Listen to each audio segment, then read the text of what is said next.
हिमाचल प्रदेश में केंद्रीय बजट को लेकर सत्ता पक्ष एवं विपक्ष आमने सामने आ गए। मुख्यमंत्री सुखविंदर सिंह सुक्खू ने केंद्रीय बजट में हिमाचल की अनदेखी का आरोप लगाया है और कहा है कि हिमाचल प्रदेश करोड़ों के कर्ज के बोझ तले दबा है। ऐसे में केंद्रीय बजट में राहत देनी चाहिए थी। बजट से बेरोजगारों को काफी उम्मीदें थी जो पूरी नहीं हुई। बजट में सिर्फ रस्म अदायगी की गई है। जो केंद्रीय बजट आया है, मैं कह सकता हूं कि एक रस्म अदायगी वाला बजट है। उम्मीद बहुत थी कि अगले वर्ष चुनावी वर्ष है, काफी कुछ योजनाएं होती, बेरोजगारी से जुड़ी हुई योजना होती, अनएम्प्लॉयमेंट आज रिकॉर्ड स्तर पर बढ़ चुकी है, उससे संबंधित कोई योजना नहीं है। मनरेगा जो ग्रामीण स्तर पर रोजगार देती है, आज मनरेगा के कारण समाज में अराजकता नहीं फैली है, वो भी कोई उस पर भी कोई ज्यादा कोई फ्रूटफुल मनरेगा की कोई अच्छी योजना जो एक रूटीन योजना जो चल रही है कांग्रेस की, उस पर कोई विस्तृत उन्होंने जानकारी नहीं दी।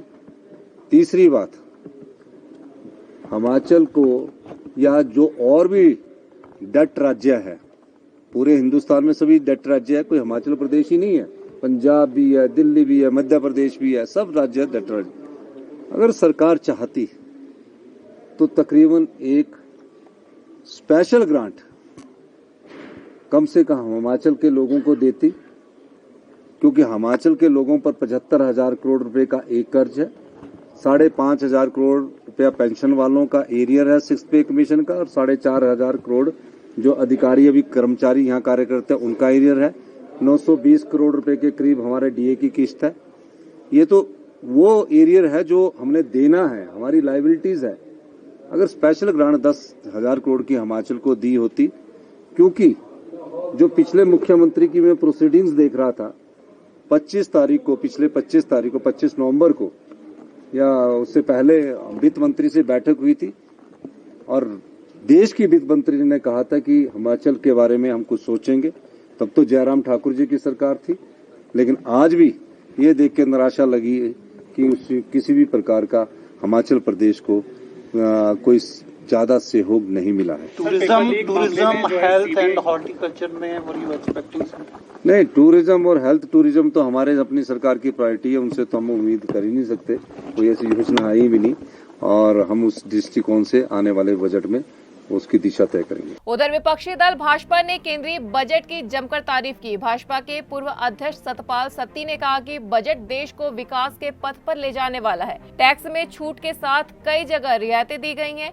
कांग्रेस के नेताओं को सब्र रखना चाहिए और पहले बजट का अध्ययन कर लेना चाहिए, उसके बाद ही बयान देना चाहिए। हमारा जो केंद्रीय बजट आज हमारे वित्त मंत्री निर्मला सीतारमण जी ने प्रस्तुत किया है, जब से नरेंद्र मोदी जी की गवर्नमेंट आई, आप सब लोग जानते हैं, इस देश के आर्थिक ढांचे को मजबूत करने के लिए, गांव और गरीब को मजबूत करने के लिए, और इस देश के अनेकों ऐसे मुद्दे थे जो पहले बजट में नहीं लिए जाते थे, उन सब चीज़ों को मजबूत करने के लिए हमेशा बजट आता है। और आज का बजट भी उसी दृष्टि से मैं मानता हूं कि देश की अर्थव्यवस्था को आने वाले समय में लंबे समय तक मजबूत करने के लिए ये बजट काफ़ी काम करेगा। रेलवे इंफ्रास्ट्रक्चर को बढ़ाने के लिए जो 75,000 करोड़ रुपया रखा गया है, उसमें रेलवे के स्तर में काफ़ी और सुधार होगा। इसी तरह से इस देश के गरीब के लिए जो प्रधानमंत्री आवास योजना चलती है, क्योंकि जब नरेंद्र मोदी जी प्रधानमंत्री बने थे तो इस देश के अंदर ऐसा सर्वे में आया था कि 4-4.5 करोड़ लोग ऐसे हैं जिनके अपने अच्छे मकान नहीं है, जो मकान ही नहीं है। तो उसमें से 2.25 करोड़ मकान तो पिछले 9-10 साल में, नरेंद्र मोदी जी के समय पर 9 साल में बने हैं।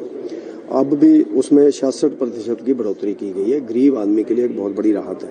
ऐसे ही जो हमारा कर्मचारी वर्ग रहता है, जो सैलरी से गुजारा करता है, उसके लिए भी टैक्स में बहुत बड़ी राहत दी गई है। 5 लाख से 7 लाख तक उसको टैक्स फ्री सारी चीज़ें की गई हैं।